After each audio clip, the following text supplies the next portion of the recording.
The massive council chamber on Centauri Prime hummed with the collective presence of representatives from 847 species.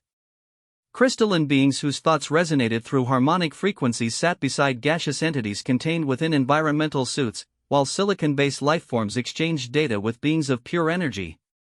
At the center of this cosmic assembly, High Chancellor Vexthul of the Hegemony raised his 6 arms, calling for order.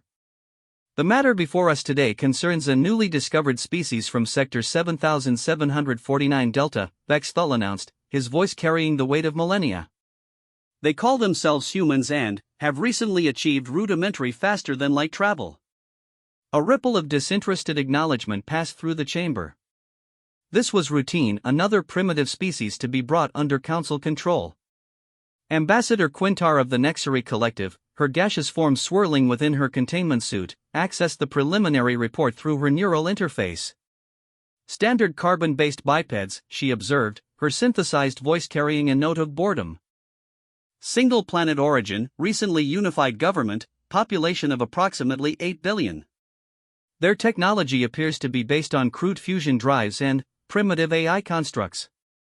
Curious, interjected Sage Mordun of the Eternal Libraries, his crystalline form pulsing with soft blue light. Their development pattern is unusual.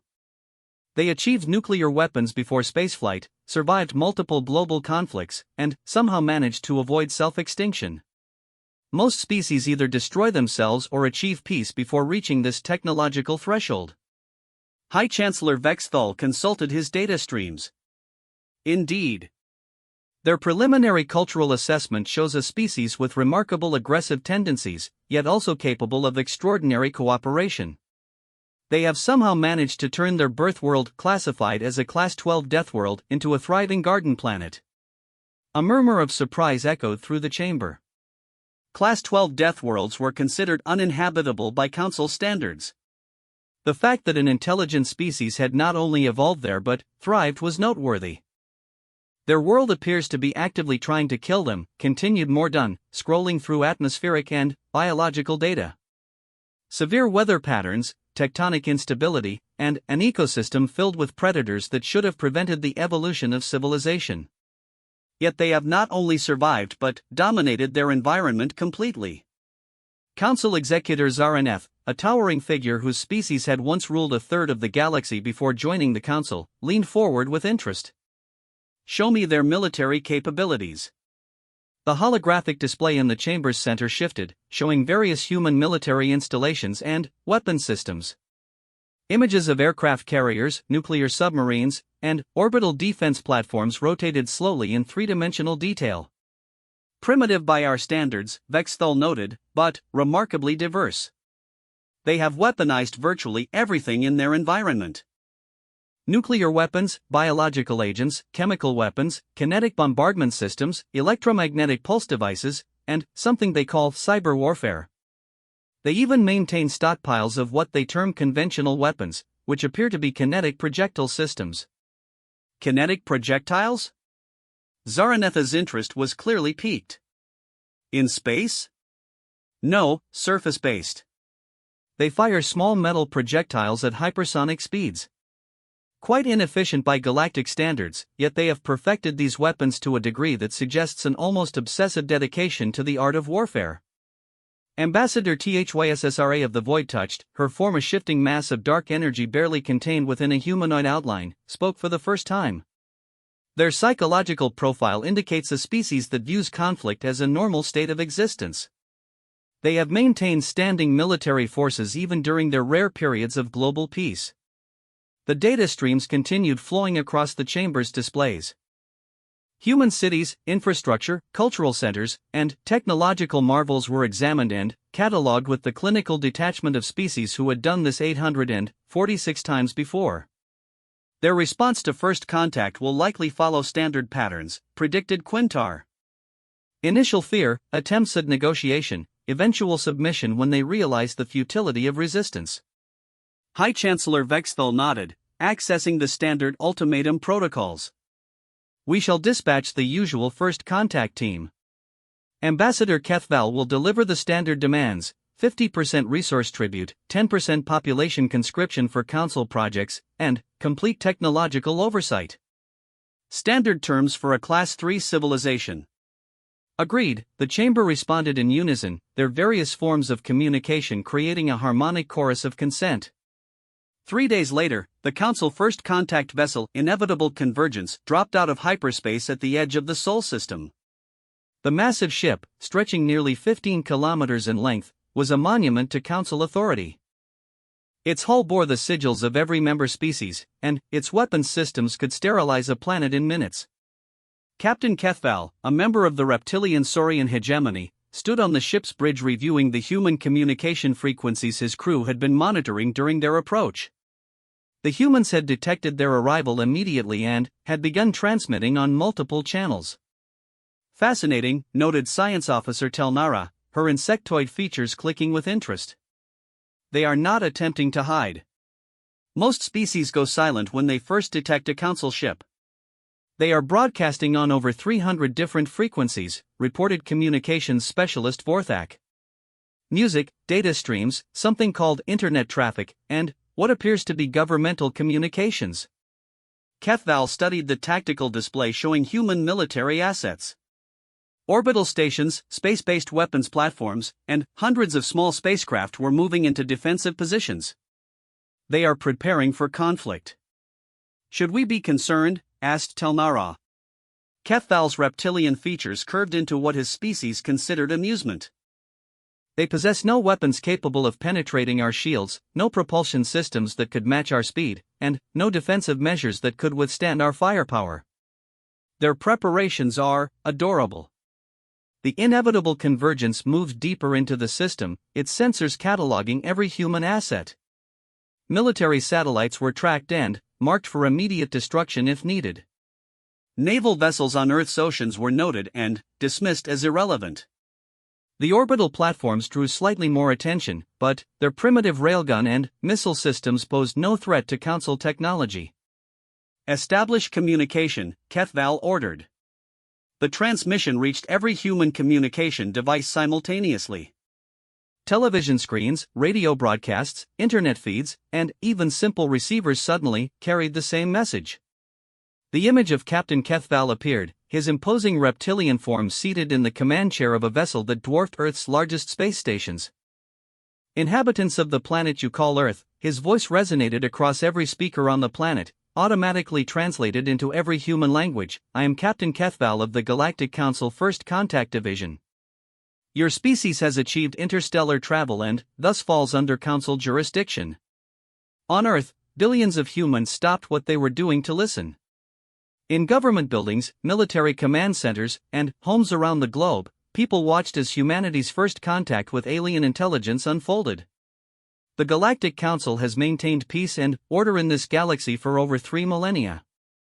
847 species currently exist under Council protection and guidance. As a newly spacefaring civilization, your species is required to accept Council oversight and contribute to galactic stability. Kethval consulted his prepared statement, the same one that had been delivered to hundreds of species before humanity. Your terms of admission to the Galactic Council are as follows: 50% of your planetary resources will be allocated to Council projects annually. 10% of your population will be conscripted for Council labor initiatives. All technological development will be subject to Council approval and oversight. In return, your species will be protected from external threats and granted access to selected Council technologies. The transmission paused, allowing time for the magnitude of the demands to sink in. You have 72 Earth hours to respond with your acceptance. Failure to comply will result in the implementation of standard enforcement protocols. The transmission ended, leaving humanity to contemplate what appeared to be an ultimatum for their survival. In the United Nations building in New York, Secretary General Maria Santos stared at the blank screen with a mixture of awe and mounting anger. Around her, representatives from every nation on Earth sat in stunned silence. Did they just? Started the representative from Brazil. Demand half our resources and 10% of our people, finished the ambassador from Japan, his voice tight with controlled fury. That would be approximately 800 million human beings, calculated the German representative, her face pale with the implication. Secretary General Santos activated the emergency session protocols. Ladies and gentlemen, I believe we need to discuss our response. Meanwhile, in military command centers across the globe, a different conversation was taking place. General Patricia Hayes, chairman of the Joint Chiefs of Staff, stood before a wall of screens showing the alien vessel and its escort ships. Analysis, she demanded. The ship is massive, reported her chief intelligence officer. Our best estimates put it at 14 to 15 kilometers long. Its power signatures are off the charts, and our sensor readings suggest weapons and defensive systems far beyond our current capabilities. Could we hurt it? Unknown. Our nuclear arsenal could certainly damage it, but getting through their defenses would be problematic. They demonstrated the ability to override every communication system on the planet simultaneously. Their technology is clearly superior to ours. General Hayes studied the tactical displays. What about their demands? Sir, 50% of global resources would essentially collapse human civilization as we know it. 10% population conscription. He paused, doing quick calculations. That's 800 million people. Essentially a holocaust every year. And if we refuse? Unknown, but they mentioned enforcement protocols. Given their technological advantage, we have to assume they could follow through on any threats. 6 hours later, the emergency session of the United Nations had devolved into heated arguments in dozens of languages. Some delegates argued for immediate surrender, others for defiant resistance, and still others for attempting negotiation. We cannot simply hand over 800 million people, declared the representative from India, his voice shaking with emotion. These are not statistics. These are human beings with families, dreams, and lives. And if we refuse, they may kill all 8 billion of us, countered the French ambassador. We must be pragmatic. Secretary General Santos called for order. Has anyone been able to establish communication with them? We have transmitted on every frequency they used, reported the technical team. No response. They appear to be waiting for our official answer.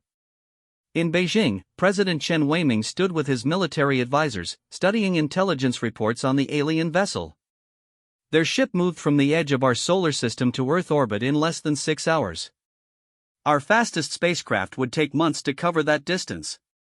Sir, we should also consider that this may not be their only ship, noted Admiral Zhang. They mentioned a galactic council.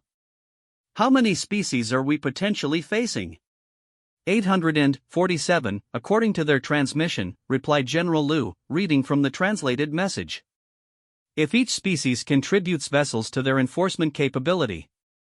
President Chen nodded grimly. The numbers are not in our favor. Similar conversations were taking place in Washington, Moscow, London, and every other capital on Earth. Humanity's leaders struggled with an impossible choice between submission and likely extinction. But, in other places, different conversations were happening. In a small apartment in Tokyo, former Special Forces operator Kenji Tanaka watched the alien transmission for the 5th time. His grandfather had told him stories of the occupations during World War II, and the words being spoken by the reptilian captain carried an eerily familiar tone. In Detroit, aerospace engineer Sarah Chen stood in her workshop, surrounded by prototypes for new spacecraft designs. The alien demands felt personal. They were essentially being told that human innovation was no longer allowed without permission. In Sao Paulo, physicist Dr. Marcus Rivera reviewed the technical specifications they had managed to gather from analyzing the alien transmission. The technology was advanced, certainly, but not magical. Everything followed the same physical laws that governed human science. Across the globe, in military installations, research facilities, and homes, humans were coming to the same conclusion that had defined their species for millennia. When faced with an impossible situation, humans didn't just surrender. They adapted. They fought. They found another way. As the 72-hour deadline approached, Secretary General Santos stood before the assembled representatives of humanity, holding the official response that would be transmitted to the alien vessel. The document was brief, consisting of only 2 words, but it carried the collective will of 8 billion human beings who had survived ice ages, plagues, world wars, and countless other existential threats. 2 words that would echo across the galaxy and change everything. 2 words that represented everything humanity had ever been and ever would be. The response was transmitted on all frequencies simultaneously, broadcast to the massive alien ship waiting in Earth's orbit. Come. Take. Captain Kethval stared at the incoming transmission display, his reptilian features frozen in disbelief. In 3,000 years of Council expansion, no species had ever responded to the standard ultimatum with such simplicity. Communications Officer Vorthak, he called, his voice carrying a note of uncertainty that his crew had never heard before. Are you certain this translation is correct? Vorthak, his crystalline form pulsing with nervous energy, ran the translation protocols through multiple verification systems. Yes, Captain. The message consists of 2 words in their primary language, come and take. The linguistic analysis confirms this as a challenge or invitation to conflict. Science Officer Telnara's compound eyes focused intently on her sensor readings. Captain, I'm detecting massive energy signatures from across their planet. Their military assets are powering up simultaneously. The tactical display updated in real time, showing the deployment of human forces across Earth. Nuclear submarines surfaced in all major oceans, their missile bays opening to the sky. Military satellites adjusted their orbits, positioning themselves for optimal firing solutions on the Council ship. Ground-based installations that had been hidden from initial scans emerged from concealed locations, revealing weapon systems that hadn't been there 3 days ago. Impossible, muttered Kethval, studying the readings. These installations weren't here during our initial survey. Sir, it appears they built them, reported Telnara, her voice filled with professional amazement. In 72 hours, they have constructed over 300 new weapon installations across their planet. The construction pace is unprecedented. Kethval accessed the personnel files of every species the Council had ever contacted. No civilization had ever attempted to build military defenses during a first contact scenario. Most were either too afraid, too intelligent to waste resources on futile resistance, or simply accepted the inevitable. What are their weapon systems capable of? He asked.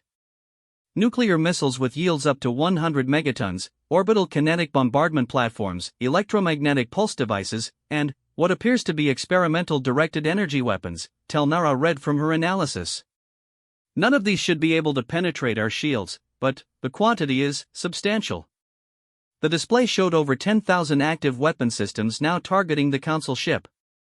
More were coming online every hour as humans across the planet worked frantically to prepare defenses. Kethval activated the communication array. Council Command, this is Captain Kethval aboard the inevitable Convergence. We have an unusual situation. The response came from High Chancellor Vexthul himself, his 6-armed form materializing in holographic detail.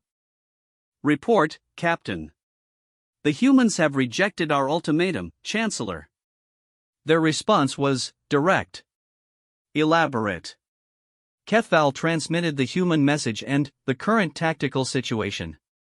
He watched as Vexthul's expression shifted from mild interest to genuine surprise. They are preparing to fight us? The Chancellor's voice carried notes of amazement and confusion. A Class 3 civilization is preparing to engage a Council enforcement vessel? It would appear so, sir. They have mobilized their entire planetary military in less than 3 days and are continuing to build new weapon systems.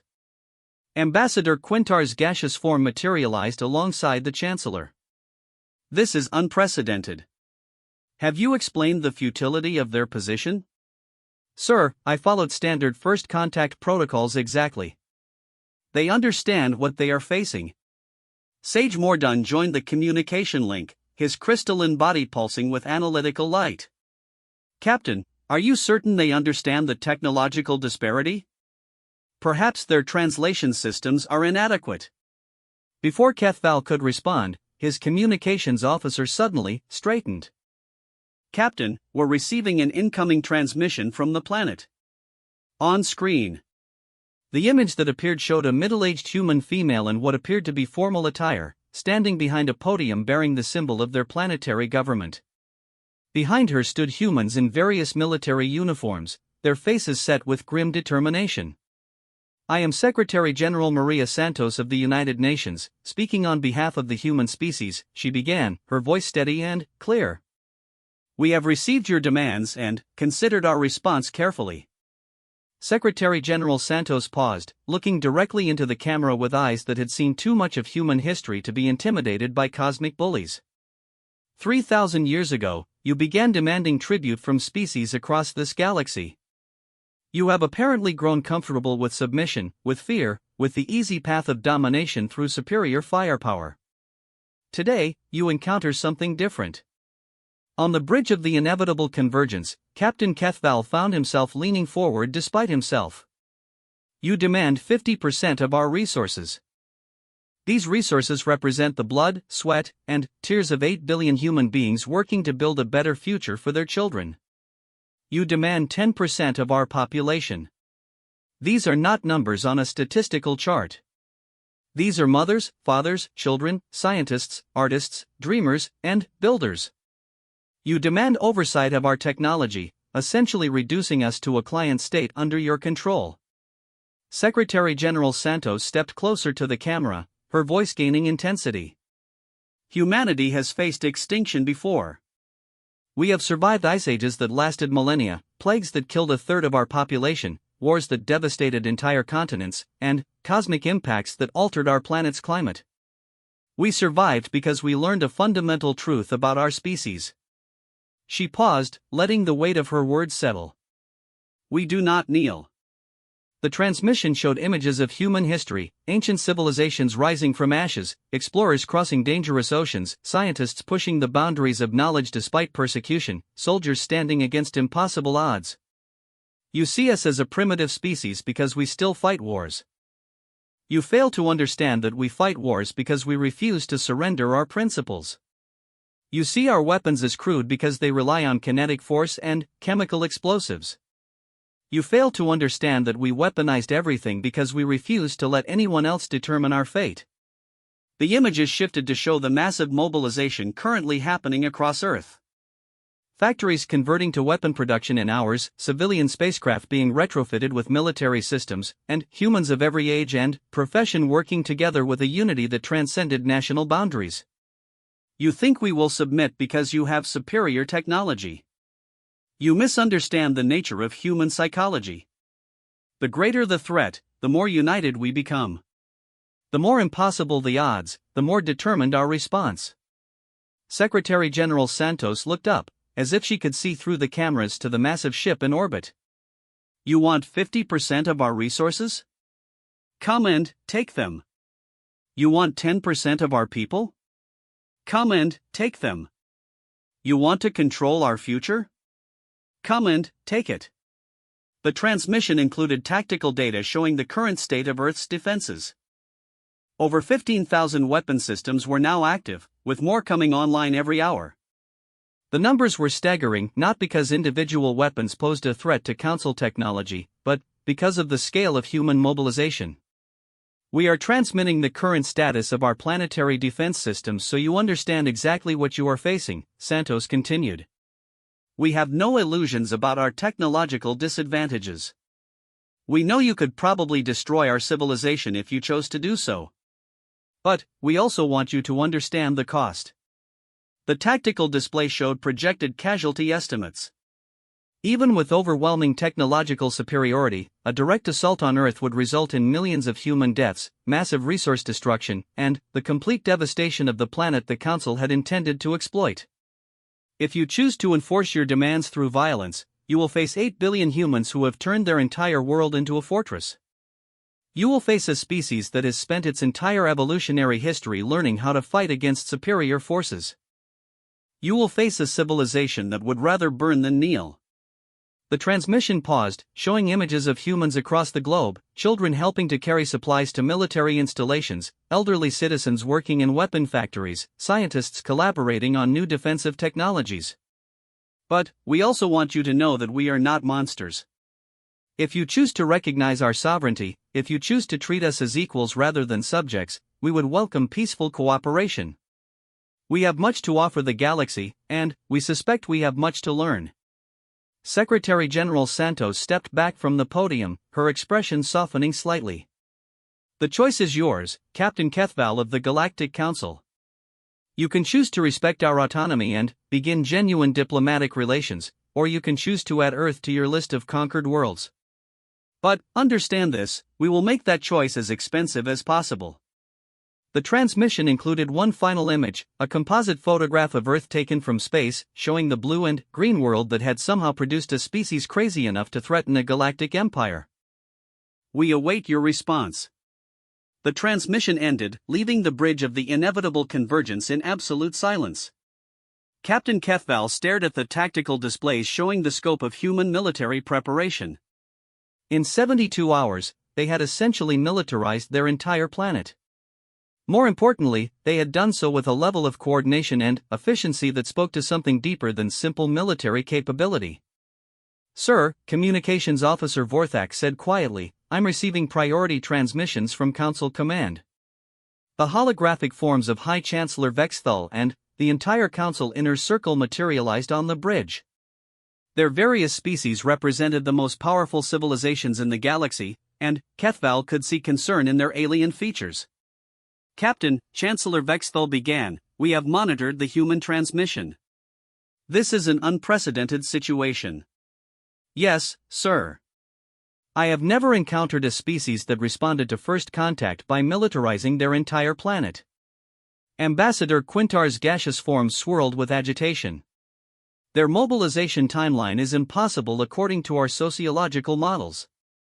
No species should be capable of this level of coordination. Perhaps, suggested Sage Mordun, we underestimated their civilization level. Their unity of response suggests a more advanced social structure than our initial assessment indicated. Council Executor Zaraneth leaned forward, her towering form dominating the holographic space. Captain, what is your tactical assessment? Kethval reviewed the data one more time before responding. Sir, the inevitable convergence could certainly defeat their current military forces. However, the cost would be substantial. They have positioned their weapons systems to maximize collateral damage to their own infrastructure. Any military action would result in the complete destruction of the planet's economic value. They are essentially holding their own world hostage, observed THYSSRA of the Void touched, her dark energy form flickering with what might have been admiration. More than that, Kethval continued. Their psychological profile suggests they would actually follow through with mutual destruction.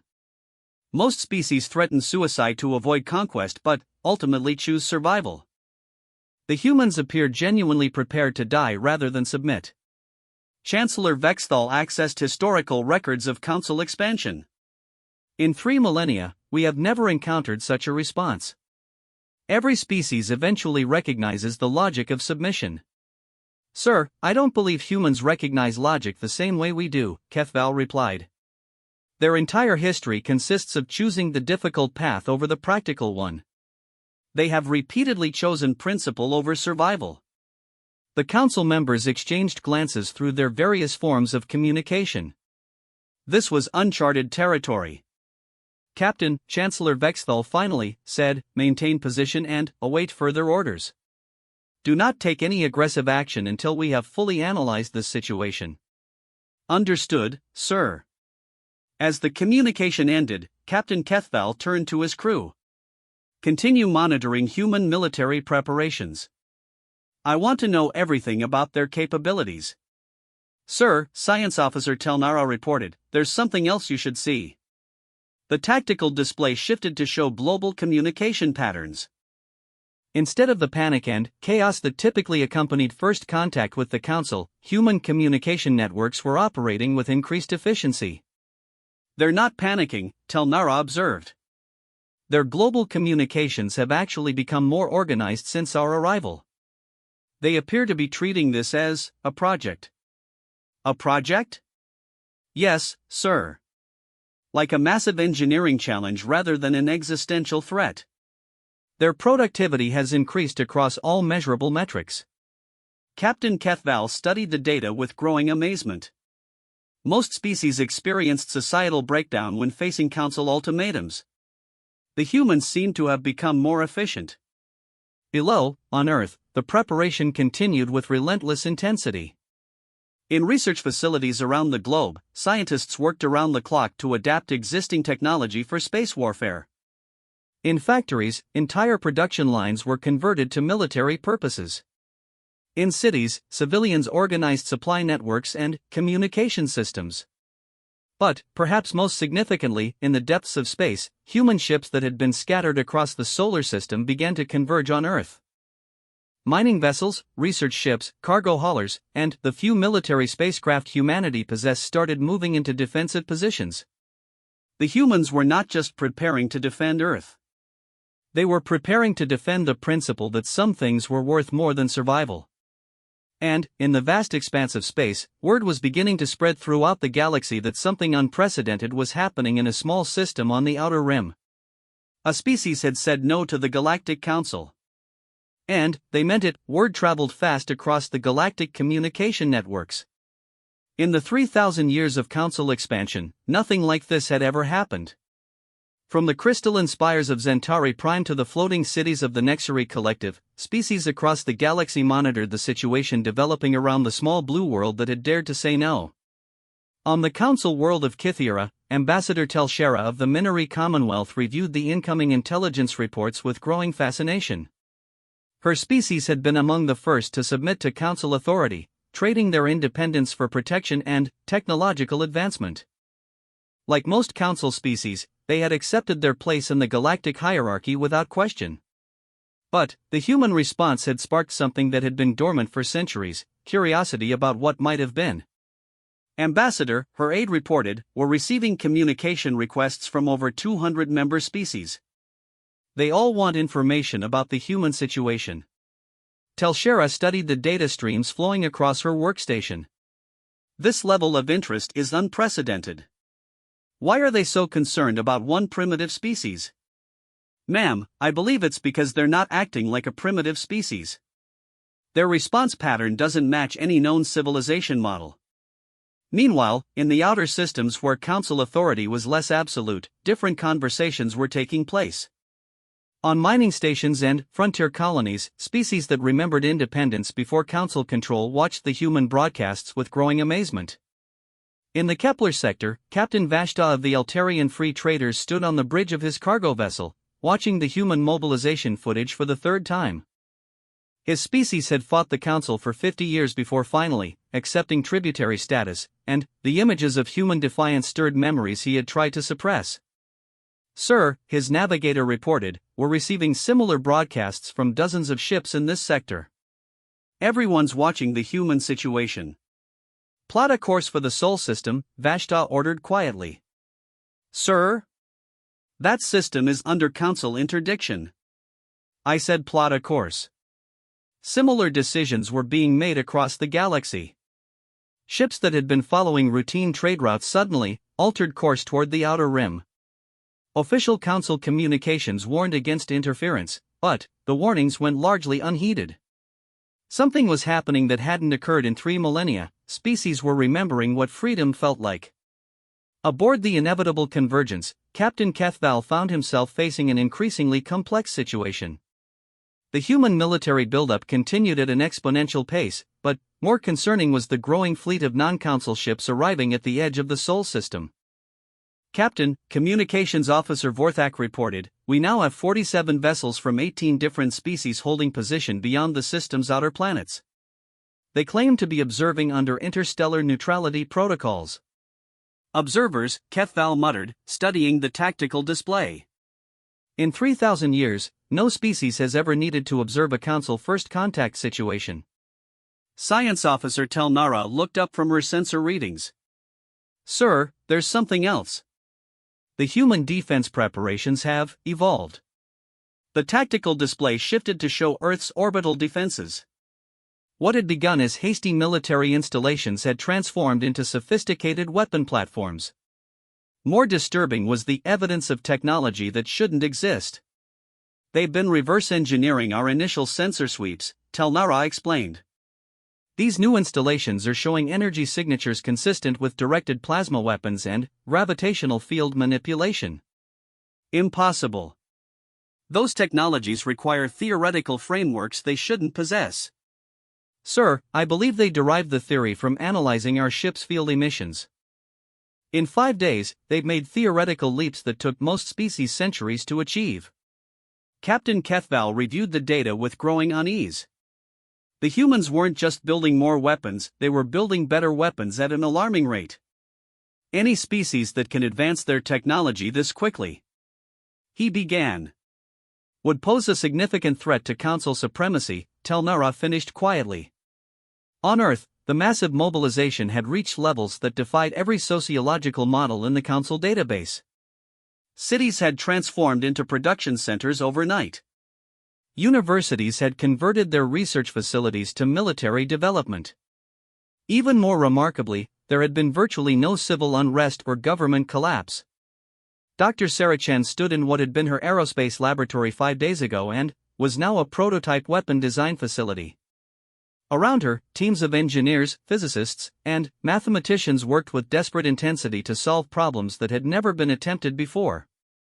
The plasma containment field is stable, reported her colleague, Dr. Rivera, monitoring the test firing of their latest creation. We're getting consistent yield across all power settings. What about the targeting system? The AI integration is functional. We can achieve target lock on objects up to 40,000 kilometers away. Sarah stared at the weapon prototype that had gone from theoretical design to functional hardware in 72 hours. This shouldn't be possible. We're working with theories we didn't even understand a week ago. Desperation is a powerful motivator, observed Dr. Martinez from the materials science team. Amazing what you can accomplish when the alternative is slavery. In military command centers around the globe, similar scenes played out. General Hayes stood before a strategic display showing the current state of Earth's defenses, amazed at what humanity had accomplished in less than a week. Status report, she ordered. All continents report full defensive readiness, her aide responded. We have over 25,000 active weapon installations, plus mobile platforms and orbital defenses. The new plasma weapons are operational and exceeding projected performance parameters. What about casualties from the construction effort? Remarkably low, General. The civilian response has been extraordinary. We're seeing cooperation levels that exceed wartime unity statistics. People are working 18-hour shifts voluntarily. General Hayes studied the psychological reports from around the globe. Instead of the panic and breakdown that should accompany an existential threat, humans had responded with increased social cohesion and productivity. It's almost like we've been waiting for this, she murmured. Meanwhile, in orbit, Captain Kethval received new orders from Council Command. The holographic forms of the inner circle appeared on his bridge, their expressions showing concern that had escalated into genuine alarm. Captain, Chancellor Vexthal began, the human situation has become a galaxy-wide phenomenon. We're receiving reports of civil unrest on 17 Council worlds, with populations demanding information about human independence movements. Sir, the humans haven't started any independence movements. They're simply defending their own world. Nevertheless, their example is spreading. For the first time in 3 millennia, Council member species are questioning their tributary status. Ambassador Quintar's gaseous forms swirled with agitation. This cannot be allowed to continue. A single species defiance is threatening the stability of our entire civilization. Sage Mordun pulsed with analytical light. Captain, we need you to resolve this situation immediately.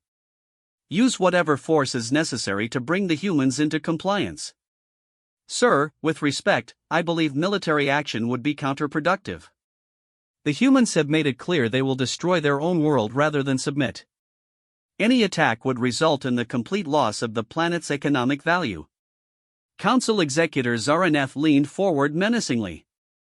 Captain, the economic value of one world is insignificant compared to maintaining Council authority. If word spreads that species can successfully resist our ultimatums, the entire structure of galactic civilization could collapse, finished THYSSRA of the Void touched. Chancellor Vexthal accessed tactical assessments prepared by Council military analysts. Captain, you are authorized to use all necessary force to resolve this situation. The humans must submit or be eliminated. Understood, sir. As the communication ended, Captain Kethval turned to his crew. The bridge fell silent as they prepared for what would be either the shortest or most expensive conquest in Council history. All stations, battle stations, Kethval ordered. Charge primary weapons and prepare for orbital bombardment. Sir, Communications Officer Vorthak interrupted, we're receiving an urgent transmission from the human planet. On screen. The image showed Secretary General Santos again, but this time she was clearly broadcasting from a military command center. Behind her, displays showed the current tactical situation and the weapon systems now targeting the Council ship. Captain Kethval, she began, her voice steady despite the circumstances, our sensors indicate your ship is powering weapons systems. Before you take action that cannot be undone, we want to offer you one final opportunity to reconsider. Santos gestured to the displays behind her. As you can see, our defensive capabilities have expanded significantly since our last communication. We now possess weapons systems capable of threatening your vessel. On the inevitable convergence bridge, Science Officer Telnara quickly analyzed the energy signatures from Earth's surface. Sir, they're not bluffing. Some of these installations are showing power outputs that could actually penetrate our shields. Impossible. Sir, I believe they've been using our own emissions to reverse engineer shield technology. If they've made similar advances in weapons. Secretary General Santos continued her transmission. We want to be absolutely clear about our position. We would prefer peaceful coexistence to mutual destruction. But, if you choose violence, you will discover that humanity has one advantage your models didn't account for. She paused, looking directly into the camera with eyes that held 3,000 years of human stubbornness. We're very good at learning how to kill things that try to kill us. The transmission showed real-time footage of weapon installations across Earth. Massive plasma cannons emerged from underground silos, orbital platforms adjusted their targeting arrays, and thousands of missile batteries prepared for launch. You have superior technology, Captain, but we have superior motivation. You're fighting for conquest. We're fighting for survival.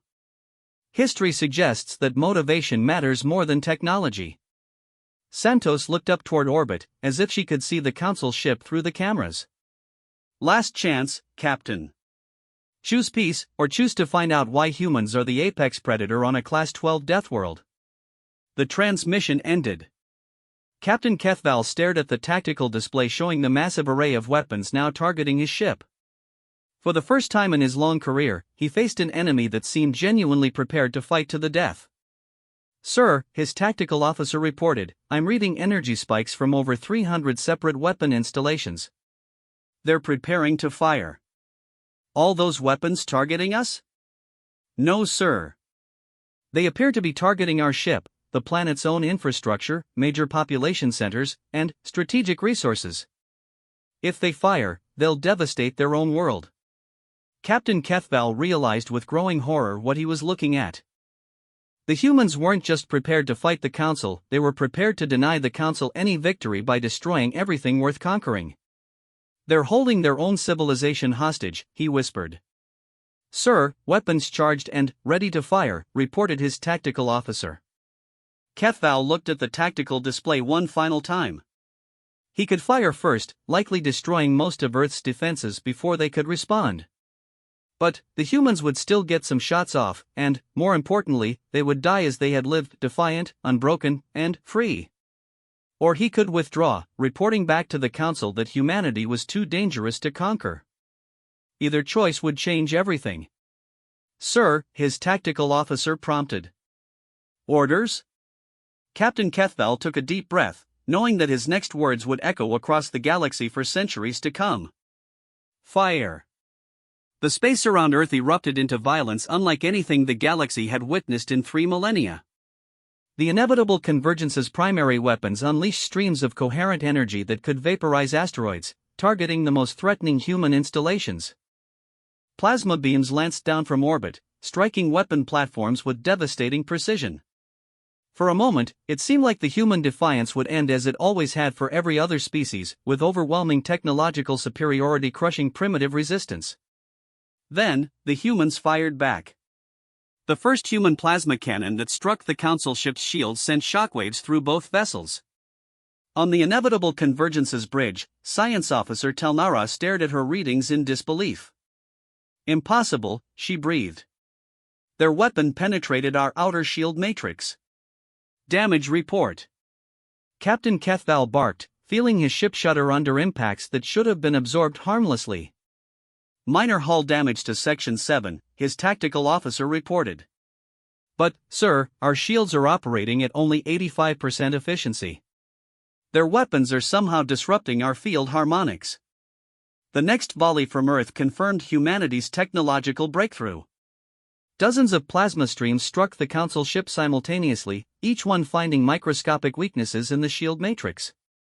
The humans had not only reverse-engineered Council technology, they had improved it. Emergency maneuvers. Kethval ordered as his massive ship began taking real damage for the first time in centuries. But humanity was just getting started. From hidden installations across Earth's surface, weapons that had never existed before began firing in coordinated volleys. Gravitational pulse cannons that twisted spacetime itself.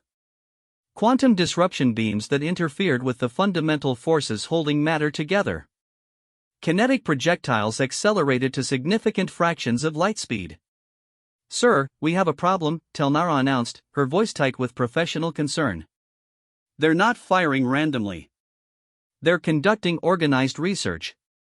"What do you mean?" "Each weapon hit is testing different aspects of our defensive systems.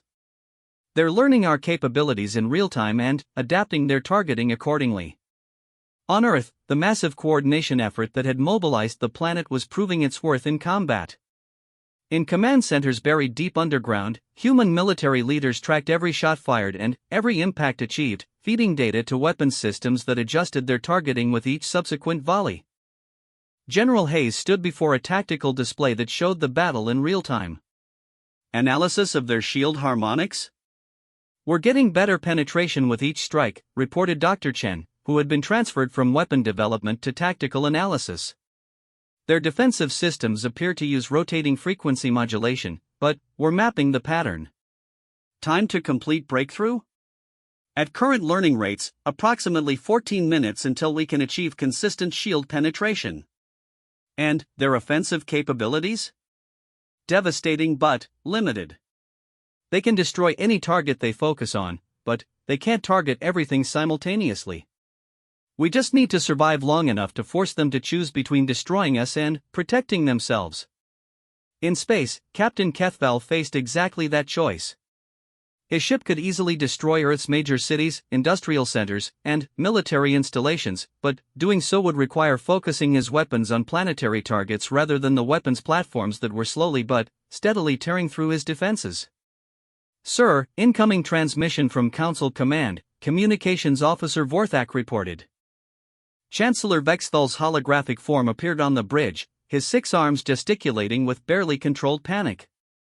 "Captain, we're receiving reports that your engagement with the humans is being broadcast across the galaxy. This cannot continue.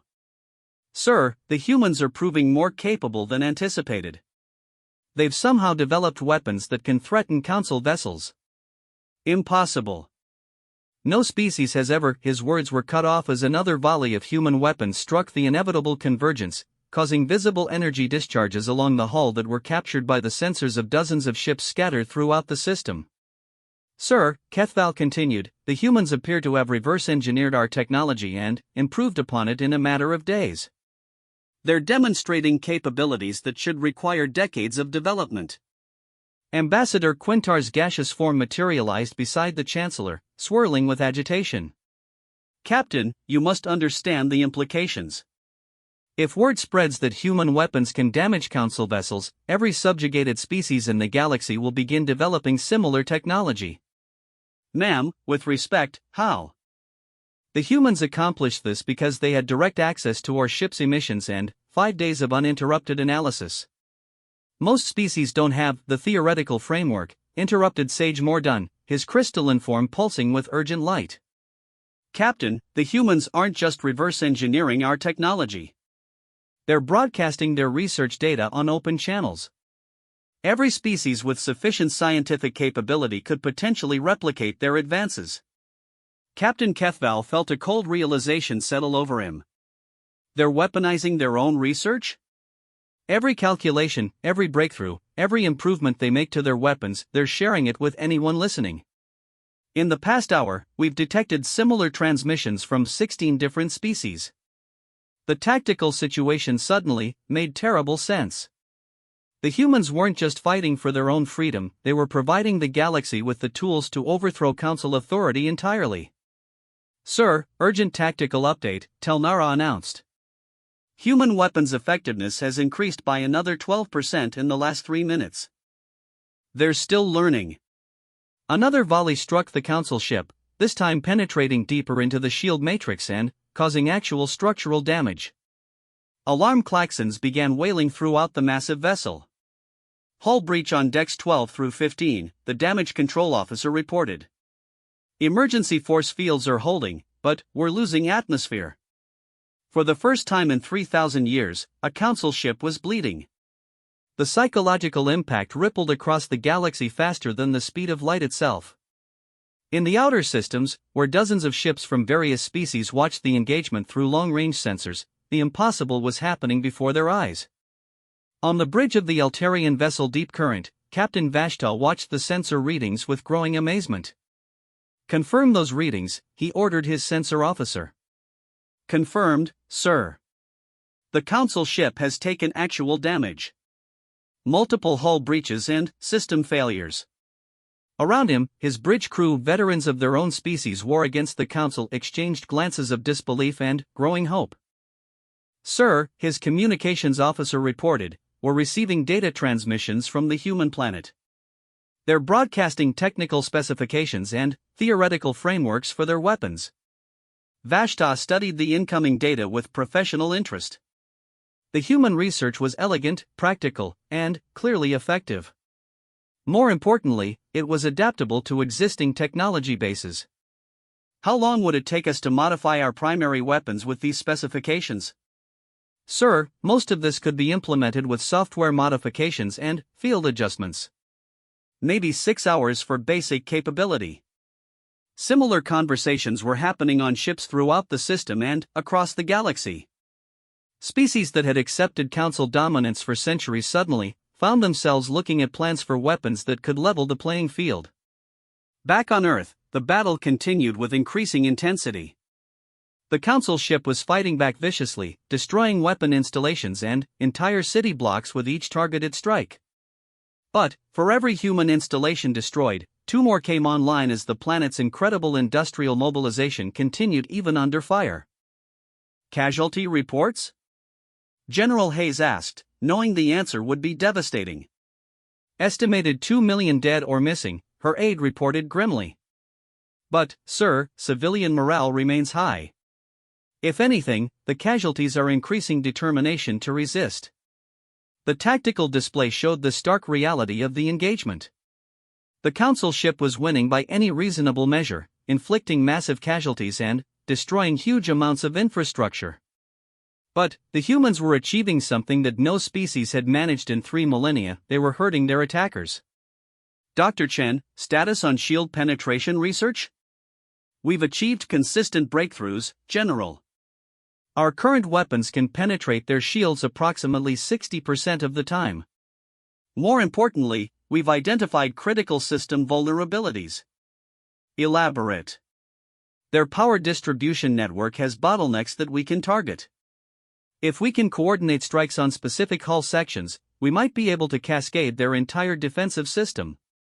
General Hayes studied the targeting data. "What do you need?" "Simultaneous strikes from at least 40 installations, all hitting within a 2-second window." "The timing has to be perfect." "Can we do it?" "Ma'am, we've got 8 billion people working on this problem. If anyone can coordinate that level of precision, it's us." In space, Captain Kethval found himself fighting a battle unlike any in Council history. His ship was vastly superior to human technology, but the humans were learning and adapting faster than any species he had ever encountered. Worse, they seemed genuinely unconcerned with their own survival as long as they could inflict damage on their attackers. "Sir, I'm detecting massive energy buildups from across the planet," Telnara reported. "They appear to be coordinating their remaining weapons for a single massive strike. All power to forward shields. Prepare evasive maneuvers." "Sir, at this range, evasion may not be possible." Captain Kethval stared at the tactical display showing energy signatures building at weapon installations across Earth's surface. The humans were preparing to fire everything they had left in a coordinated attack that would either cripple his ship or exhaust their remaining offensive capability. "Sir," Communications Officer Vorthak announced, "incoming transmission from the planet." Secretary General Santos appeared on screen once again, but this time she was broadcasting from what was clearly a damaged command center. Smoke and emergency lighting created a scene of controlled chaos behind her. "Captain Kethval," she began, her voice steady despite the circumstances, "you have fought well. Your ship has proven its technological superiority by killing 2 million of my people in the past hour." She paused, looking directly at the camera with eyes that held no surrender despite the devastation around her. "Now we're going to show you why that doesn't matter." The transmission switched to a view of Earth from space, showing the planet's surface dotted with thousands of weapon installations, all charging for simultaneous fire. "You see, Captain, you made a fundamental error in your assessment of human psychology. You assumed we would break when faced with overwhelming force. You assumed we would choose survival over principle." The energy readings from Earth's surface reached critical levels. "What you failed to understand is that some things are worth more than living. Freedom. Dignity. The right to determine our own fate. These things matter more to us than mere survival." Secretary General Santos looked up toward orbit, as if she could see the Council ship through the smoke and chaos. "So here's what's going to happen, Captain. We're going to fire every weapon we have left at your ship. Some of you might survive. Some of us certainly won't. But, after today, every species in the galaxy will know that the Council can be hurt." She smiled, and, for the first time since the engagement began, Captain Kethval felt genuine fear. "And, once they know you can bleed, they'll remember that they have teeth." The transmission ended just as Earth's surface erupted with light as thousands of weapons fired simultaneously, their combined energy output visible from across the solar system. The coordinated strike hit the inevitable convergence with devastating precision, overloading its shield matrix and punching through its hull in dozens of locations. For several seconds, the massive Council ship hung motionless in space, secondary explosions rippling across its structure. Then, slowly, impossibly, it began to list as its primary power systems failed. Across the galaxy, on ships and planets where species had lived under Council dominance for centuries, sensors recorded the moment when the impossible became reality. A Council ship had been crippled by a primitive species. The gods could bleed. And if gods could bleed, they could die. The crippled Council ship inevitable convergence hung in Earth's orbit like a broken monument to 3,000 years of unchallenged authority. Emergency lights flickered along its damaged hull as Captain Kethval fought to keep his vessel operational. Around him, his bridge crew worked frantically to restore critical systems while monitoring sensors that showed something unprecedented happening across the galaxy. "Damage report," Kethval ordered, his voice hoarse from breathing recycled air in the emergency atmosphere.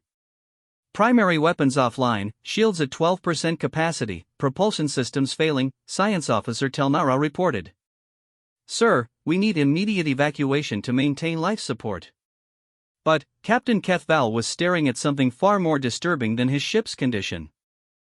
The communication display showed a cascade of reports from across the galaxy, reports that would change the course of galactic civilization forever. "Sir," Communications Officer Vorthak announced, "we're receiving priority alerts from Council Command. 17 member worlds are reporting civil unrest. Armed rebellion has broken out in the Altair sector.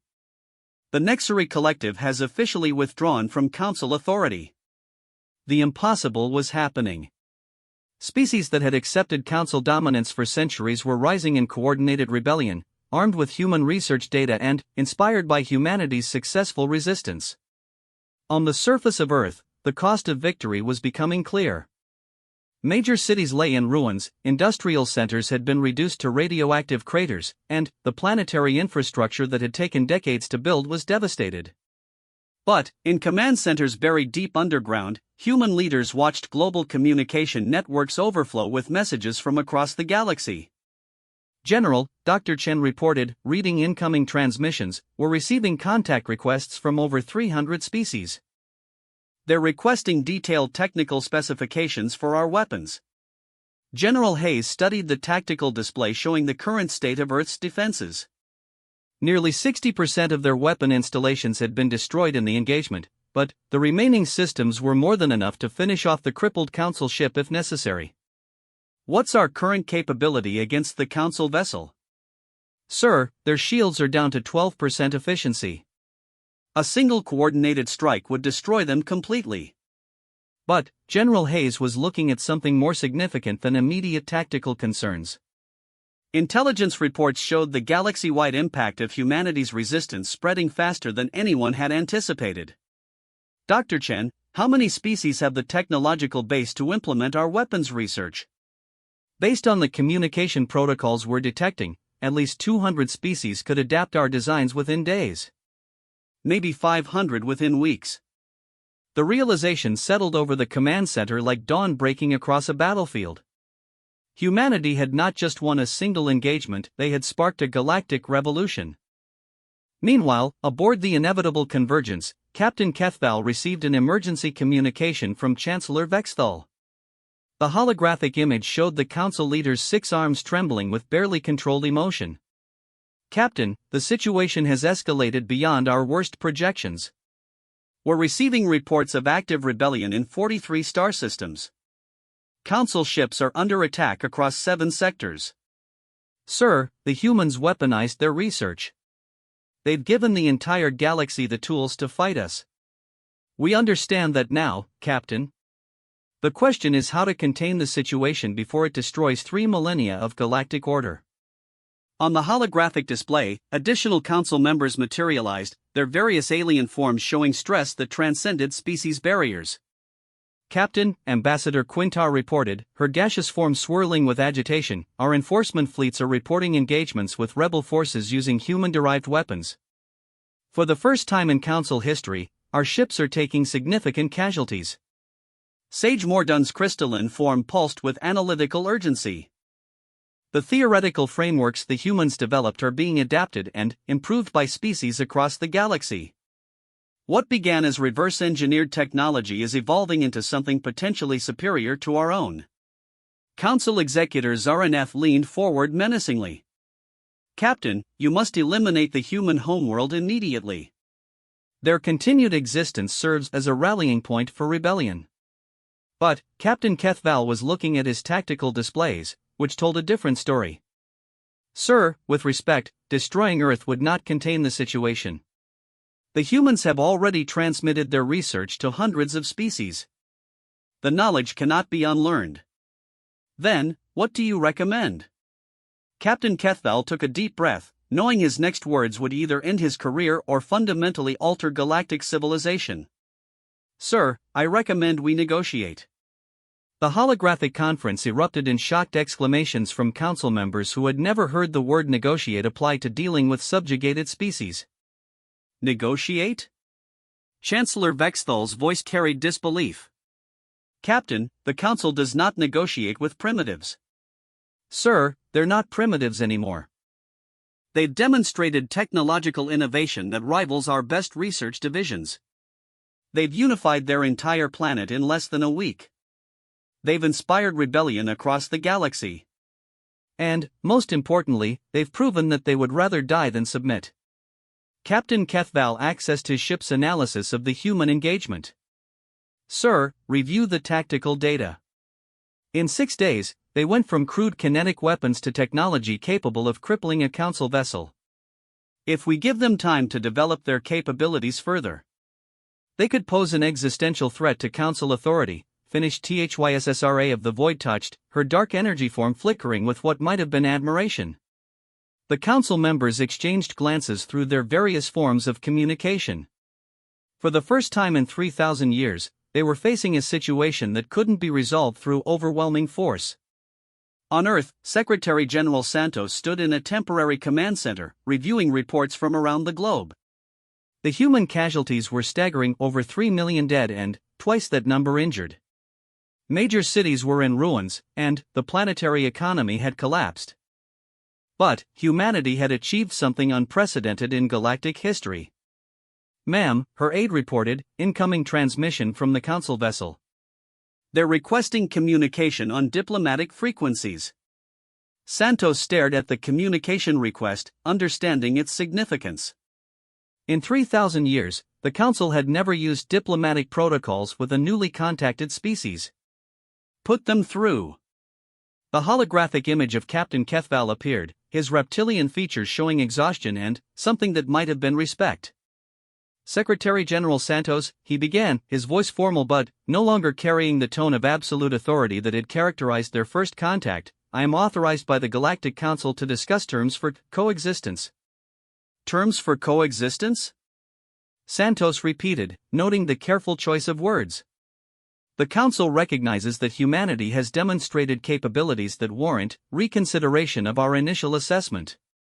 Secretary General Santos looked around the damaged command center, where human officers worked to coordinate relief efforts for their devastated planet. The price of their freedom had been enormous, but they had paid it willingly. "Captain, our terms are simple. Recognition of human sovereignty. Immediate withdrawal of Council forces from the Sol system. And formal acknowledgement that humanity will not be subject to Council authority. Those terms are unprecedented. So was our resistance." Captain Kethval consulted with his superiors through quantum communication before responding. "The Council is prepared to discuss a mutual non-aggression arrangement." "Not good enough." "I beg your pardon?" Santos stepped closer to the holographic projector, her voice carrying the weight of 8 billion people who had chosen principle over survival. "Captain, we didn't fight and die just to be left alone. We fought to prove that freedom is possible. The galaxy is full of species that have forgotten what independence means. We're going to help them remember." The implications of her words sent shockwaves through the Council communication network. The humans weren't just demanding their own freedom, they were declaring their intention to support galactic liberation. "Secretary General, surely you understand that such a position would destabilize 3,000 years of galactic tyranny?" "Yes, Captain, we certainly hope so." Santos gestured to displays showing incoming communications from across the galaxy. "We're receiving alliance requests from over 400 species. They want technological assistance, tactical coordination, and moral support for their own independence movements." "The Council doesn't get to allow anything anymore," Santos interrupted. "You've spent 3 millennia convincing the galaxy that resistance is impossible. Today, 8 billion humans prove that wrong.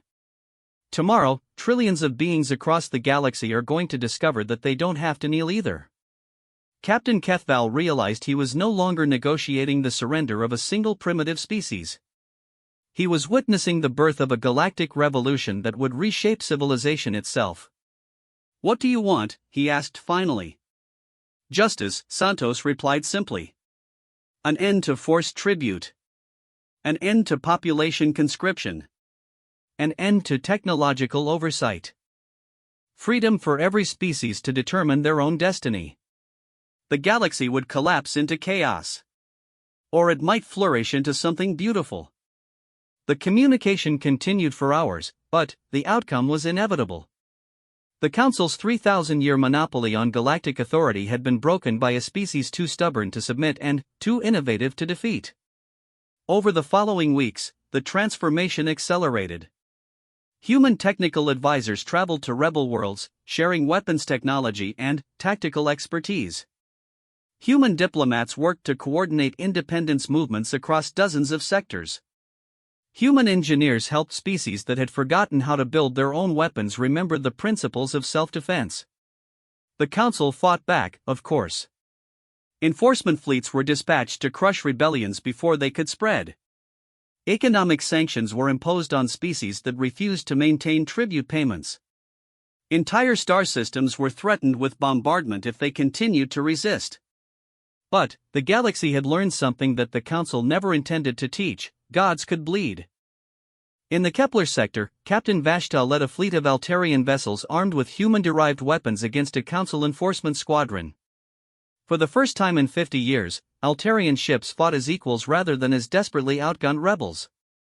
In the core systems, the Crystal and Vortak discovered that their natural ability to manipulate electromagnetic fields could be enhanced with human theoretical frameworks, giving them weapons capabilities that exceeded even Council technology. In the Outer Rim, species that had never been able to resist Council authority found themselves suddenly capable of defending their worlds with modified human designs.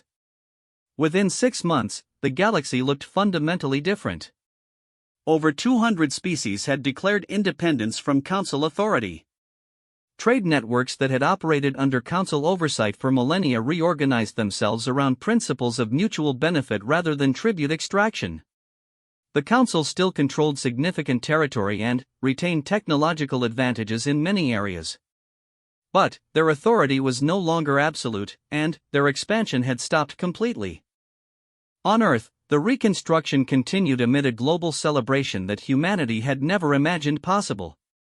Cities were being rebuilt with improved designs. Industrial capacity was being expanded to support their new role as the galaxy's foremost weapons researchers. And, most importantly, children were growing up in a world where freedom was not just a concept but a proven reality. Secretary General Santos stood on the observation deck of the newly constructed orbital station Unity, looking out at the ships from dozens of species that now called the Sol system a haven for free peoples. "Ma'am," her aide reported, "incoming transmission from the Council. They're requesting formal diplomatic relations." Santos smiled, remembering the arrogant demands that had started everything. "Tell them we'll consider their request. After they recognize the independence of every species that has declared sovereignty." "And if they refuse?" Santos looked out at the fleet of ships representing free species from across the galaxy, many armed with weapons derived from human ingenuity and powered by the same stubborn refusal to kneel that had saved Earth. "Then, they'll discover what happens when 8 billion humans decide to export revolution. The galaxy would never be the same." The Council's 3,000-year reign was ending, not in conquest or collapse, but in the recognition that some principles were worth more than survival. And, somewhere in the depths of space, on worlds that had forgotten the meaning of freedom, beings looked up at the stars and remembered that they too had the right to determine their own destiny. The human answer to the Council's demands had indeed shaken the stars. But, more importantly, it had awakened the galaxy. Freedom, it turned out, was contagious. And humanity had just started the most important epidemic in galactic history.